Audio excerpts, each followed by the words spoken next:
Kia ora koutou. Welcome to HR Chats with me, Te Radar, where we chat all things HR and HR related. Today, what a cracker. What a timely conversation we are having. I suspect this may be a conversation that may make many of you just reassess where you are with your lives at this point in time, because we're speaking with Bridgette Jackson, settlement strategist, divorce and separation coach, relationship coach, and CEO of Equal X's. Kia ora, Bridgette. How are you? I'm wonderful. Thank you very much, Radar, for having me on today. Fantastic. Oh, look, it is wonderful to have you on, because we have seen a lot of talk over the last 12 to 18 months in terms of people reassessing their lives and all of that kind of thing. I'm just looking at the divorce stats. The rates have dropped, so really low levels of divorce. I think 6.2 divorces per 1,000 people. But these days, it says more than 50% of the population are getting divorced or separated. Yeah. How do we correlate those two stats? If there's record low numbers, but it seems almost everyone's doing it. Yeah, well, absolutely. Well, the reason is less people are getting married and more people are in de facto relationships. And particularly the last 2 years or so with COVID hitting, the court's been closed, so only open for urgent applications. And also, obviously, with the multicultural society, people from different ethnicities coming to New Zealand who believe that getting separated or divorced is not available to them with their culture. Those sort of reasons. Yeah. Now, there were people at this point in the podcast going, wait a second, and they're having a look at their phones or devices and thinking, well, I thought we were talking HR. This is not an agony aunt situation. Why is this particularly important in the HR field? Well, it's very, very important because divorce affects you on a huge amount of levels, not just personally at home. You bring it to work, and it affects you. I went through divorce and separation, and it affected me and my work massively. I was absent from work.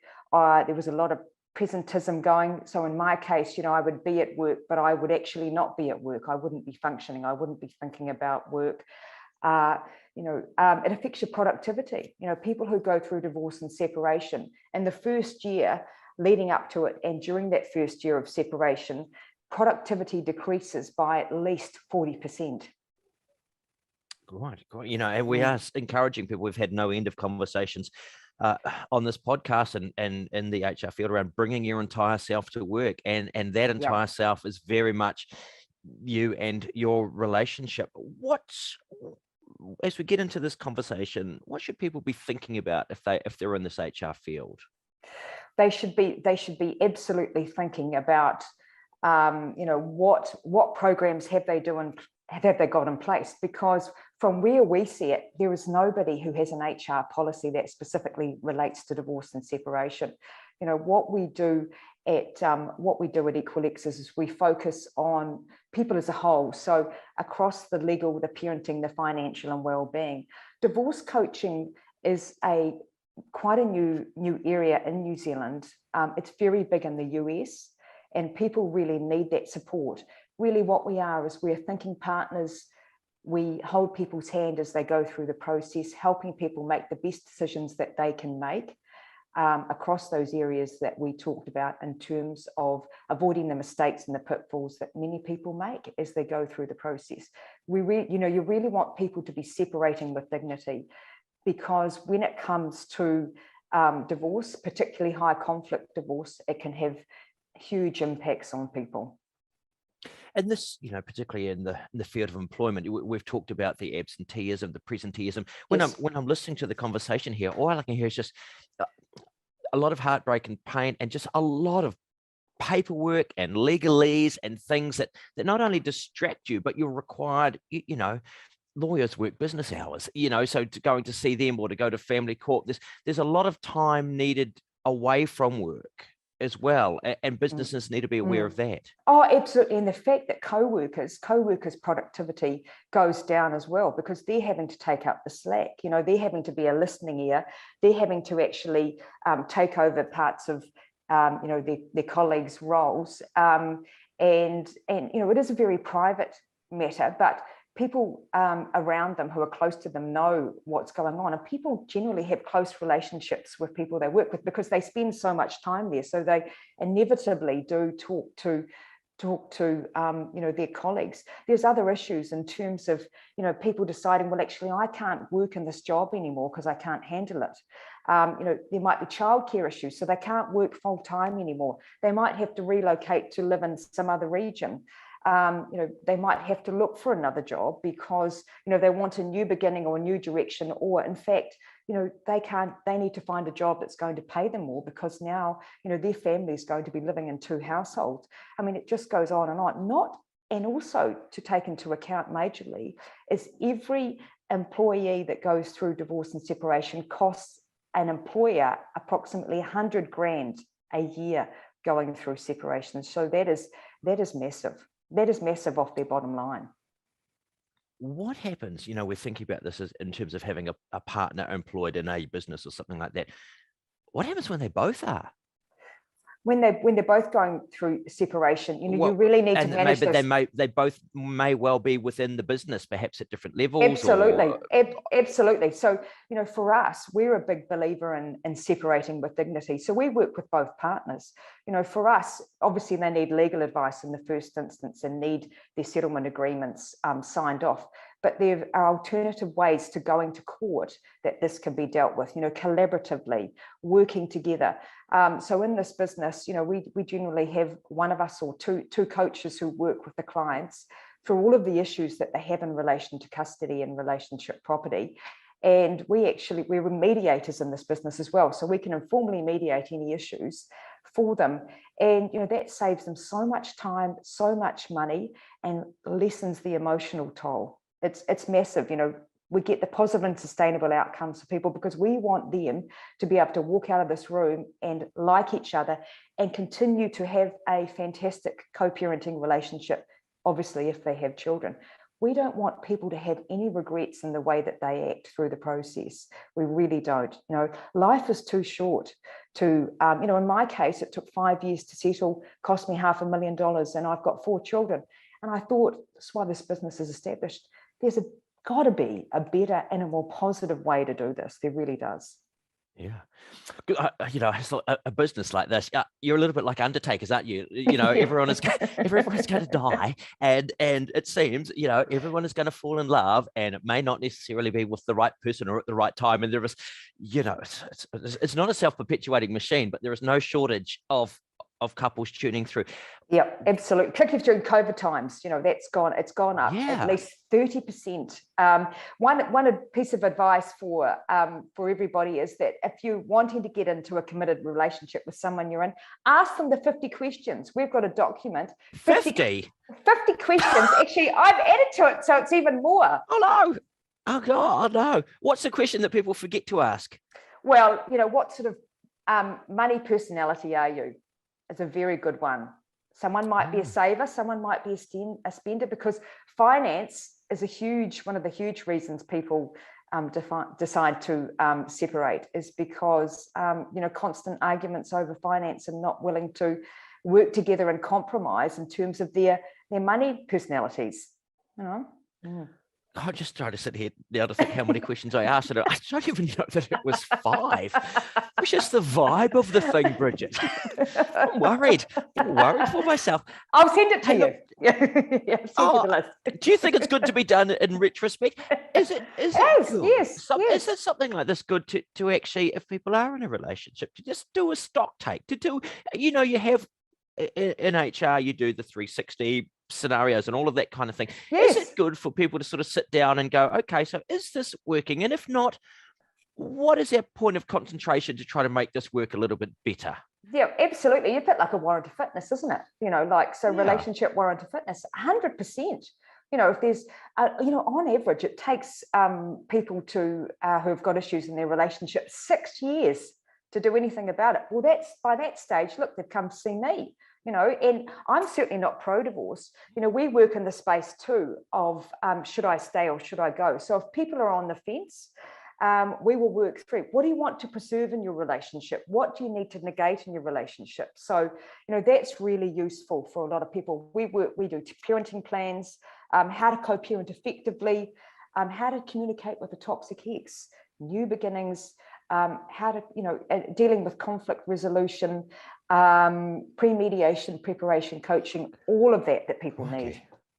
Yeah. Do you liaise with, say, with their HR departments if people are having an issue? Do you say, hey, look, we can go and have a chat to your business, your workplace, and say, hey, Brian is having a situation, and how can we help him work through this?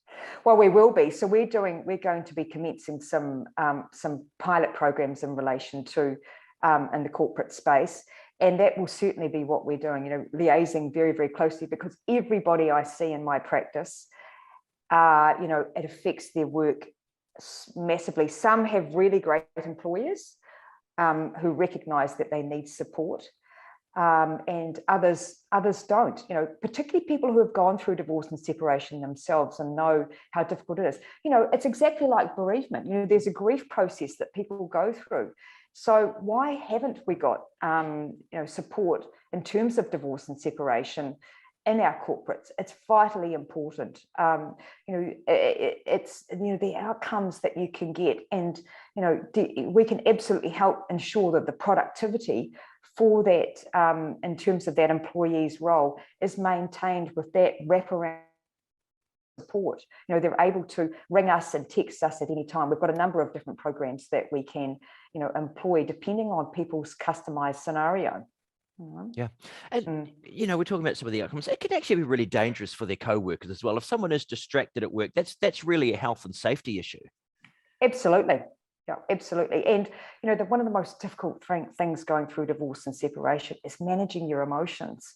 And, people are all the time in the bathrooms crying. Some people, obviously, there's a huge stigma associated with divorce and separation. So particularly men, we find, don't like to tell anyone and don't need to talk about it, don't want to talk about it. But, it's very common, it seems to be a trend, as we've talked about, and people need that support. They really do. We want people to divorce well. We want them to have a new life, and we want it to be a positive life moving forward. And just like coming back to the car scenario, where do you go if your car breaks down? You go to a car mechanic. So where do you go if your relationship breaks up? Well, you come and see a divorce coach. Let's go to a bar and drink away your sorrows. Well, that happens a lot too. It's probably, look, I'm sure it does. Where's the boundary within HR? Would you say if someone can see this is happening, but the person is not talking about it, they're clearly distracted, what would you suggest to people in terms of how to approach someone around this to go, look, is everything okay? I can see that something's not right. Yeah, I think, you've got to be very careful in terms of that. But I think it's taking them into your office and say, look, I've just wanted to, and I'm sure, HR professionals do this regularly with their staff that they think that may be having issues, is actually just sit down and have a very candid conversation and say to their workers, look, we are here for anything that you need, so please do share. There also needs to be some work around, because managers need to also be informed and educated in terms of how to deal with employees going through the process, or their team members as well. So that's a really important part of how you do deal with it and how you approach it and the right things to say. So that's a really important piece. But certainly those in HR will be able to assess whether or not someone is coping at work. Has their behaviour changed? Are they looking like they're not really grooming themselves?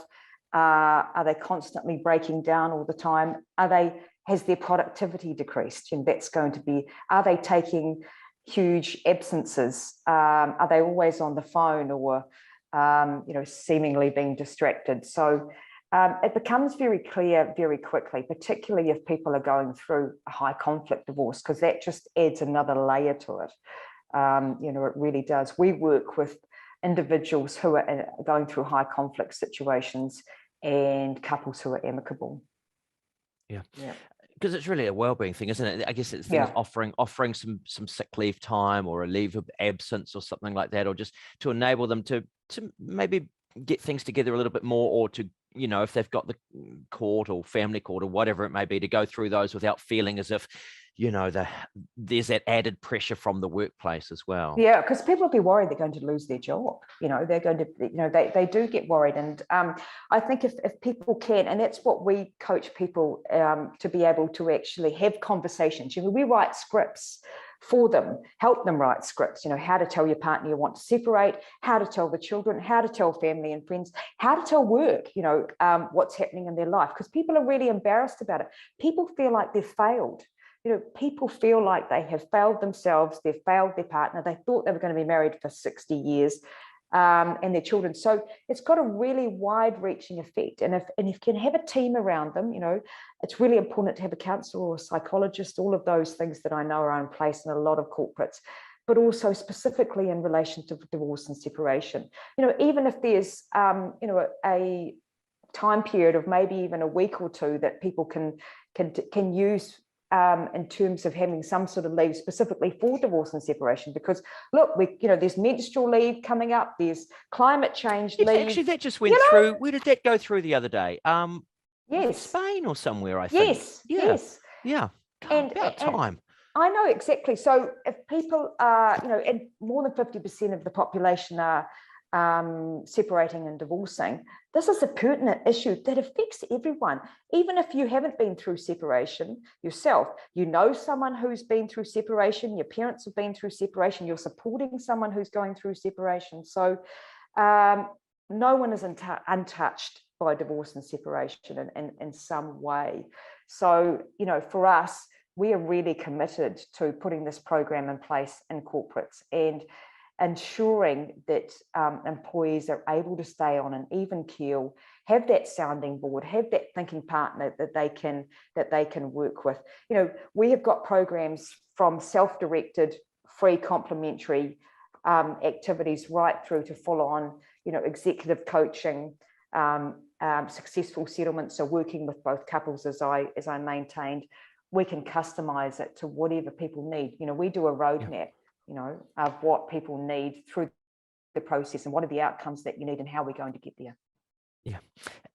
And it's good that, you know, divorce and separation. Is there still anything, I guess, not legally around the difference in the de facto relationships? You know, have you discovered that some HR or some companies think, oh, well, you know, they haven't been together as long, or it's not a formalized, you know, is there any distinction there, or are we kind of over that? I think we're over that. The de facto relationships, the Relationship Property Act applies after 3 years anyway, and kicks in earlier if you've had children together. But you know, generally, you know, I think people need help whether they've been in a relationship for 1 year or 15 years. You know, it's still going to be affecting their productivity at work. And, you know, we want to minimize all of that and, you know, and for them to be able to move through the process quickly, because on average, you know, it can take people 3 years to get through the divorce and separation process. Yeah. You've had another relationship and finished that one by that time. You get people coming in and go, oh, yeah, you know, the divorce, and they're looking, you know, just to give the stats of, you know, the numbers of people separating and divorce, and, you know, literally, wow, there are actually plenty more fish out in the sea, because there's a whole lot of people out there getting divorced as well. We go meet up again. Success rate is not the right word, because actually sometimes the success is that amicable divorce and a separation. What is the ratio of people who come to you thinking they want to finish a relationship, and actually after a little bit of talk and counseling realize they were completely mistaken and they end up staying together? Well, it's not a huge amount, but, you know, it does happen. Absolutely. So there has been cases where they're both sitting here, you know, and they realize that, well, actually, you know, we haven't left every stone unturned, and we do want to stay. You know, I say to clients, you need to leave no stone unturned before you decide to separate, because you're going to have regrets. But people do it. When people realize that, you know, someone's engaged with us, they go, well, actually, we can actually do it by ourselves. We can do it pro se. You know, we can actually sit around and work out, you know, either they're going to separate, or they're going to actually decide to stay together. Do a lot of referrals to counsellors and psychologists in terms of couples or individuals. And For us, as I said, we just want people to be happy, to have really fantastic relationships, and it's certainly not about divorcing, but that's the business that we're in. If people need support, we are there. Yeah, and look, as we may have said at the start, the employment market is very, very tight at the moment, and these little key differences are the things that can not only retain staff but to attain staff as well.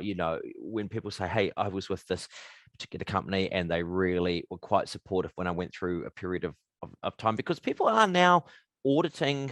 They always have that. They ring up someone who works for a company and says, "Hey, what are they like?" Well, they're really great. So this is particularly important at the moment, isn't it? Oh, it's hugely important. And you know what? It's not going to be an issue that will ever go away. Relationships are always going to break up. Inevitably, there's always going to be people that are going to have differences that can't stay together. So, for us, we are very passionate about what we do. We've all been through divorce and separation ourselves. We have walked in everybody's shoes. We have been there where we have had zero productivity or very low productivity because our head is elsewhere. And, for us, it's simplifying the process and helping people divorce well. Got a tip for, one thing that you see that really makes relationships work? You've seen a lot of relationships not work.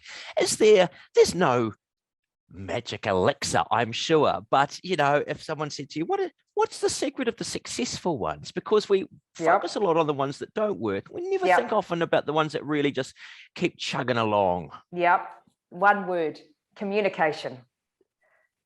Being upfront and honest, and having check-ins with each other, even on a sort of monthly basis, where things are at, how are you feeling about us, all of that, because a lot of parties lose that ability to be able to communicate with each other. We are used as intermediaries when people are going through divorce and separation because they just cannot even talk to each other. So communication, and one of the biggest thing is to treat each other the way you want to be treated. So it doesn't take a lot to treat each other with kindness and respect. Same principles as HR, really, isn't it? Yes. Good communication and respect. Exactly. It's all tied up. It is. Marvelous. Thank you, Bridgette. A fascinating conversation. And as we say, part of that kind of overarching sense of what modern HR is.